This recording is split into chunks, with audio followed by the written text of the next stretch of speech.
So, I do have a lot of Macs and PCs, and most of them just sit around rotting away. But this one, the PowerMac G4, is one of the computers that I've owned the longest, and that I've probably done with it the most from like all of the other ones. So that's why I made a dedicated video about the G4 yet again, but this time just looking back what I did all with it and just what worked, what didn't work, and just overall, how is living with a G4 PowerMac if you're a computer enthusiast? I started this PowerMac G4 saga with my second YouTube video, which, if you look back now, is pretty much a pile of crap, but there I did an unboxing. I don't remember where I got it from, I think eBay or something like that. I always wanted a G4 PowerMac, especially just because of this one thing it can do.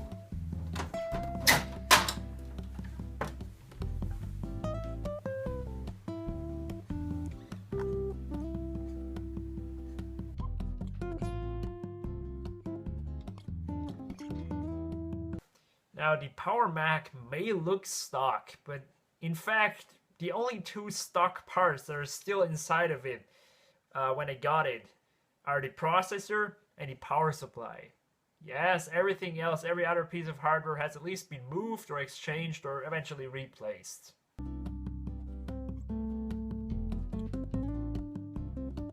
The following videos I did about it were a crappy review of its stock configuration and some really nasty video series called A Week with a G4, which turned out to suck so much. And right now, when I review them, I really think of taking it down because it's just so bad. Yes, it is that bad. So don't watch it, please. I'm like a little kid there. I mean, I still am, but back then it was even worse.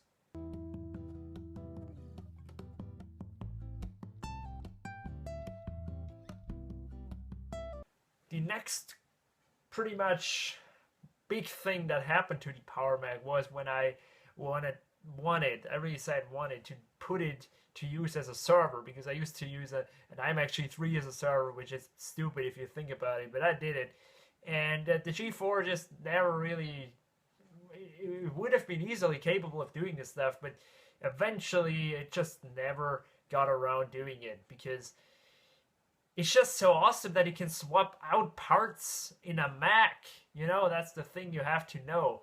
Because on Macs, you're not allowed to do anything except on these. So that's why it never became a server. So the next things that happened to it weren't that exciting. Just operating system installs. And God, I don't know how many times I've installed macOS 10 Leopard or Tiger on this thing. But it must have been at least in the double digits.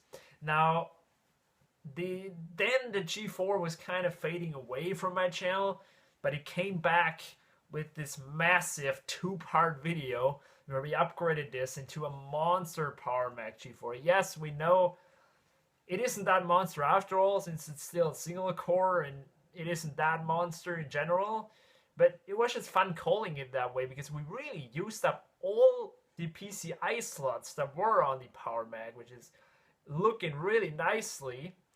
I never ended up using it in that configuration since most stuff wasn't that practical. It was just overkill. For example, FireWire ports.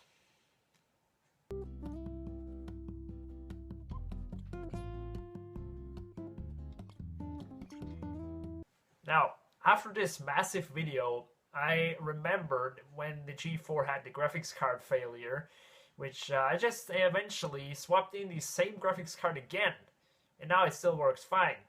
Also, it suffered a lot from RAM problems, which must have been the just heavy, long usage of its original RAM that killed it eventually. So I made sure I buy some new SD RAM, or get it out from other computers at least, to, make sure that it stays reliable, which it didn't.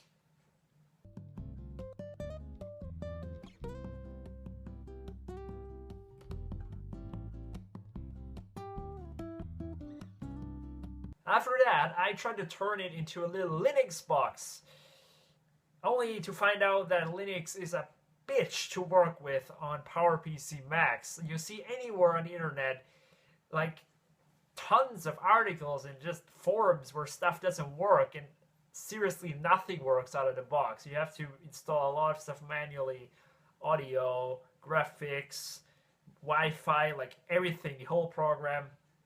But I did manage to get running a Debian rather decently, and I don't know where that went. I find it sad that I kind of lost it, because that was a whole hard work, and it did end up working really nicely. I never made a dedicated video about this, but you can see it booting up in one of my boot race videos.